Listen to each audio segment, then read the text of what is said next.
Just think if you've been exposed just by somebody, maybe somebody close to them had corona or something. All right, so this is from yesterday, and all of y'all were here yesterday. So in our lab, was the bag permeable to the iodine or was it permeable to the starch? The iodine, right? If it would have been permeable to the starch, where would we have seen that purple? We would have seen it outside. So it was selectively permeable for the iodine. That means it allowed the iodine in, but it did not allow the starch out. All right, a little bit of notes, and then we're going to work on the worksheets, which I don't think they're too bad.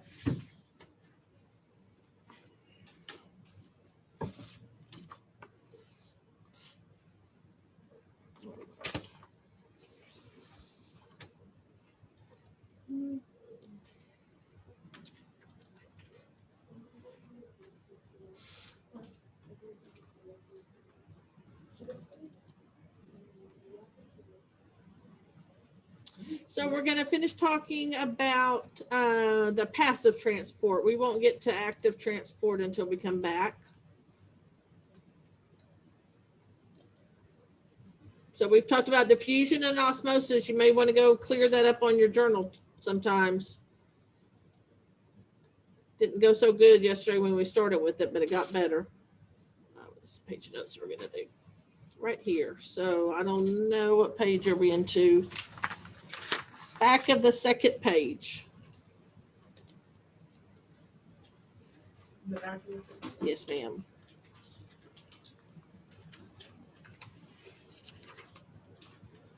There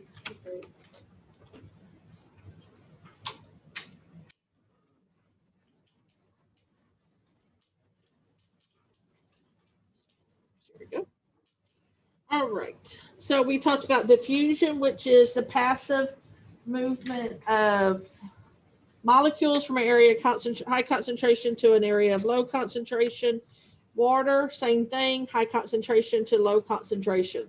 What we're going to talk about now is when there's either channel proteins or transport proteins in the cell. And when we cut out and pasted our cell, those were the longer things that we place within that cell membrane. They still don't require energy, but they help some things like big molecules or charged molecules go by. So the first one is going to work for ions, and ion is a charged particle. So like if you're taking chemistry right now, that's kind of what we're in the middle of. Sodium is neutral, but once it loses an electrons, it becomes sodium plus. That's what we're talking about. It has a charge.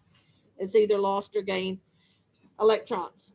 And those types of things and polar molecules cannot get through the cell membrane without some help because they're polar or they have a charge. And so if they try to go through the non-polar tail, which remember was those little lines that you have that meet up in the middle, they can't get through those because they would reject each other. So what happens is you have some transport proteins called channels, and they give those ions or those polar molecules a place to just move through. If they can move through those channels, then they don't have to touch those tails that they don't like. So that's what they're going to do. The ions will cross the cell membrane in what's called an ion channel protein. This is still passive. It's still, well, that's written right there. You don't have to really write it. Sorry, jumped ahead of myself. Still passive, still does not require energy. Sometimes the channels are open, you can see here, and then sometimes that protein will kind of move and just close like a gate would close. And at that point it closes because the inside of the cell must not need any ions at that point. But all of that is still just passive. That still does not require energy. And kind of along the same lines, but this is really just for bigger, they don't necessarily have to be polar or charged. This is for bigger molecules, facilitated diffusion. So it's still a type of diffusion, which means it's still passive. It's still going from high concentration to what? To low concentration. So none of those things have changed. But this is for big particles that are too big just to go through the membrane. So they have, once again, and these were some of the other things that we pasted on there, channel or transport proteins.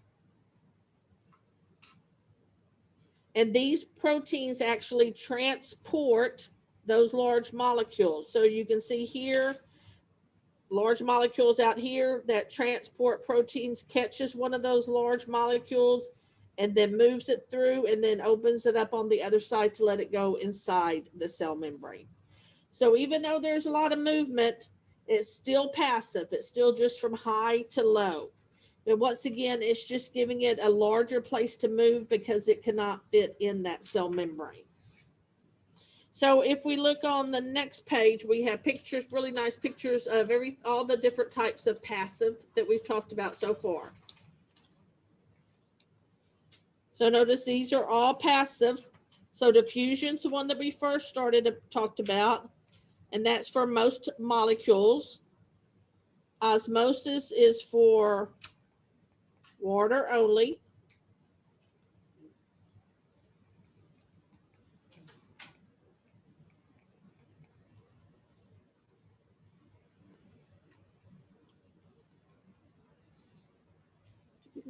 Cody, did I lose you? I'm here. Okay, good. And then facilitated diffusion. Diffusion is still, so this is for large particles. Oops, can't spell particles.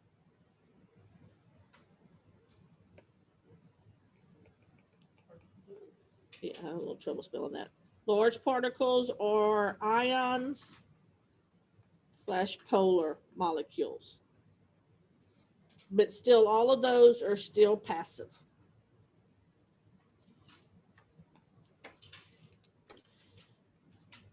The next few pages of your notes, I'm not going to go over. We've already talked about them, and we're going to work some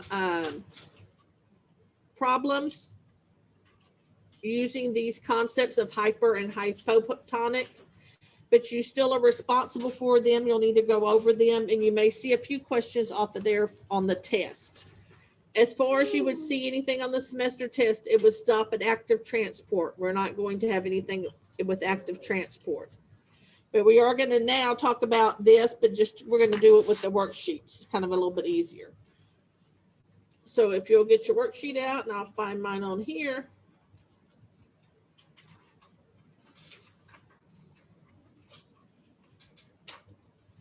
So a couple of days ago, we talked about hypertonic and hypotonic.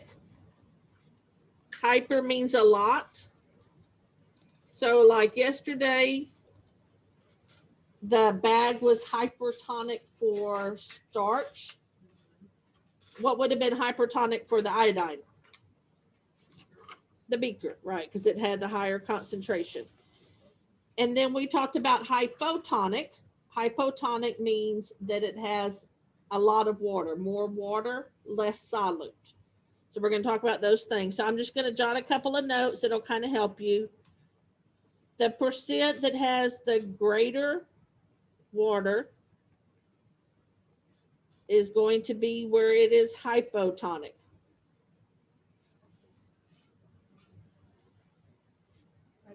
Hypotonic. And we'll just put hypo or hyper to kind of save a little bit of writing. The part that has the least or the less percent water is where it's going to be hypertonic, because if there's less water, it's going to be more solute. And then your water moves from high percent to low percent. Okay, just some notes that'll help us.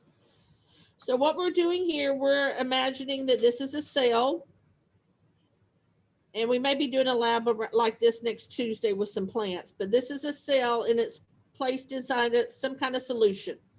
that's either high in salt, low in salt, or maybe it's equal in salt. So the first thing that you need to do, you need to finish filling out your percents. And they're really easy because each side should equal 100. So if on the outside it has 12% solute, that means it has 80% solvent. The two of them should add up to 100. Inside is 80% solute, so it's 20% solvent. So on A, you're supposed to put whether the outside is hypertonic or hypotonic or isotonic. We talked about isotonic when they would be equal.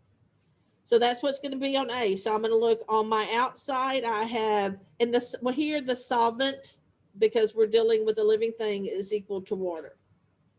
So when we talk about our solvent here, we're talking about water. So here our solvent is 80% on the outside, and inside the solvent is 20%. So outside of the cell, would it be hypertonic or hypotonic?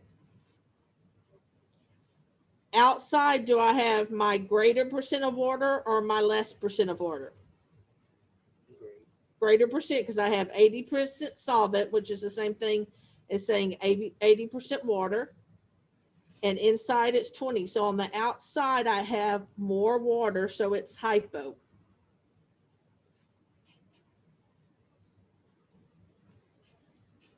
We said that the water moves from where it's highest to where it's lowest. So that means it's going to move from the outside to the inside. So you can put an arrow showing where it moves. Now on B, we're supposed to say, because we talked about this in our notes, if enough water comes in, it could swell.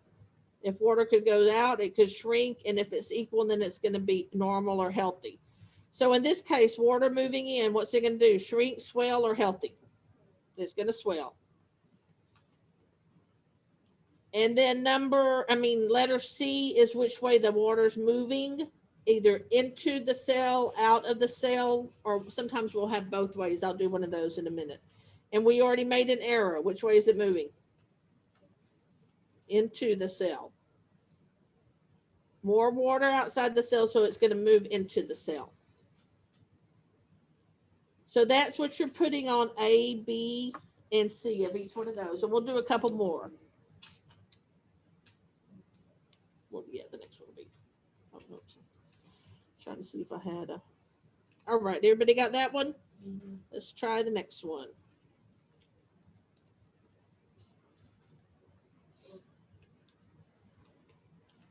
All right, next one I got. So first of all, I want to fill out my percent. So if it's 10 solvent, it's 90 solute. And here, 10. So that's my, because they have to add up to 100. These have to add up to 100, and this has to add up to 100. So since I already had 90, all I needed was 10. Yeah, they have each little outside, it has to be 100, and then inside it has to be 100. Okay, so that's my first one. So now I'm interested. Is this outside, is it hypo or hyper? It's hyper because I only have 10% solvent. I have 90 inside. So that means it's less. So this would be hyper. So now which way is the water going to move? It's going to move out, right? Because this is 90. This is 10, so it's going to move out. So what's this cell going to do? Instead of swell, it's going to shrink. And then C is which way the water moves, and we really kind of already answered that with our arrow. We said it's moving out of the cell. I was going to try to find one that was, let me see if I can find one that's isotonic. Isotonic means they're equal, where it's equal. Yeah, find them. I will. Number 4. Number 4 is that.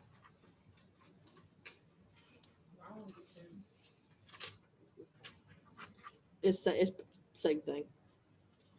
All right, so here 50% solute. What's my solvent going to be? 50, and same thing here, right? So my solvents are equal, so it's not hyper, it's not hypo, it is, if they're equal, is isotonic. You can just put iso. And it's not that the water doesn't move at all. The water moves in and the water moves out, but it's doing it at an equal rate, so there's no changes. So you would, here where the water moves, you would say, oh, I think I switched. Is B supposed to be what kind of cell it is? Yeah. This in and out, I put it in the wrong place. So since some is moving in and equal amount is moving out, it's not going to swell. It's not going to shrink. We can put either normal here or healthy. That's how things are in real life. If you're nice and healthy, you have an ISO. So your percents are equal. It would give you a normal cell. The water's moving in, but it's also moving out. All right, and I'm going to just show you a couple on the next worksheet. They look the same. I mean, they look a little bit different, but it's the same worksheet, same principle. On the front, these are all filled in as far as percent. You'll see when you get to some in the back, you'll have to figure out what the percent is. But on the first page, they're already all filled in. So on this one, you need to fill in the missing percents. You won't have to do that until you get to the back. Draw an arrow to show which way the water would move. And then say if the beaker is hyper or hypotonic. So let's just start with that. Here I have on the outside 85% water. And the inside I have 90% water. So outside, is it hyper or hypo? I have less water than inside. Hyper, yeah. Hyper is when you have less water. So our water is going to move from the highest percent, which is 90, down to the lowest percent. So you need to just show an arrow with that. So that's what you're going to do with these. You'll have an arrow, and then off to the side, you'll have whether it's hyper or hypo. We can just look at the next one. I got on the outside 90% water, on the inside 40% water. So in the beaker, is it hyper or hypo? Hypo. This next one. Hypo's in the inside. Hypo means we're always. My question here is always what kind of solution you have in the beaker, and hypo means you have more water. So my water is going to go which way on this one? Inside, into the cell, or out of the cell? Into the cell, right? Because it's 90% here, only 40% here. So it's going to go inside.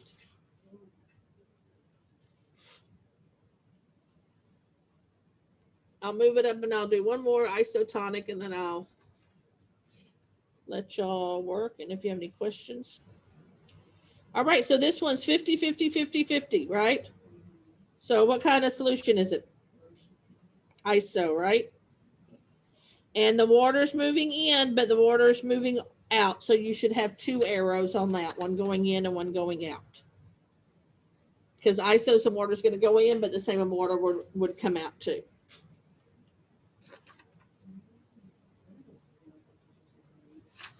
All right.